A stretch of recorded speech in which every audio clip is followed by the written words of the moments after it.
ചിറ്റൂർ തത്തമംഗലം നഗരസഭാ പരിധിയിൽ വരുന്ന നെൽകർഷകർക്ക് നെൽവിത്ത് വിതരണം ചെയ്തു. മുതിർന്ന കർഷകൻ രാമചന്ദ്രന് വിത്ത് നൽകി നഗരസഭാ ചെയർമാൻ സുമേഷ് അച്യുതൻ ഉദ്ഘാടനം ചെയ്തു.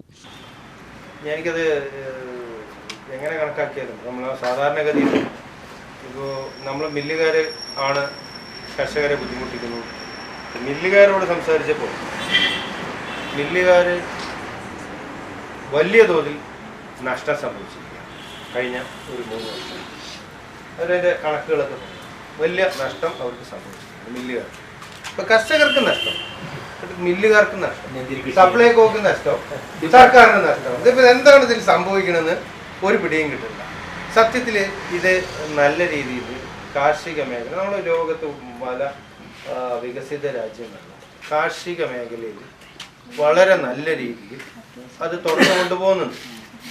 ഇന്ത്യയിൽ മറ്റ് സംസ്ഥാനങ്ങളിലും ഒരു കുഴപ്പവുമില്ലാതെ വലിയൊരു നെൽകൃഷിയിൽ വലിയൊരു പരാതി പറയുന്നത് കേൾക്കുന്നില്ല. മറ്റ് കർഷകരൊക്കെയാണ് വലിയ ദുരിതത്തിൽ ഉള്ളത്. നമ്മൾ തമിഴ്നാട്ടിലെയോ ആന്ധ്രയിലോ നെൽകർഷകർക്ക് അത്ര വലിയൊരു പരാതി ഉള്ളതായിട്ടില്ല. മറ്റ് കർഷകരൊക്കെ വലിയ ദുരിതത്തിലാണ്. നെൽകർഷകരുടെ കാര്യത്തിൽ സർക്കാരിൻ്റെ പല നയങ്ങളും ഗുണകരമായിട്ട് ഇവിടെയും നമ്മൾ പ്രഖ്യാപിക്കുന്ന പണം കൃത്യമായി അളന്ന് കൃത്യമായി തരികയും നമുക്ക് വെള്ളം ആവശ്യമുള്ള സമയത്ത് കൃത്യമായി വെള്ളവും കിട്ടിയാൽ നമുക്കും വലിയ പരാതിയൊന്നുമില്ല. ഇതൊന്നും നടക്കാത്തത് കൊണ്ടാണ്. വികസനകാര്യ standing committee chairman Muhammad Ashiq അധ്യക്ഷനായി.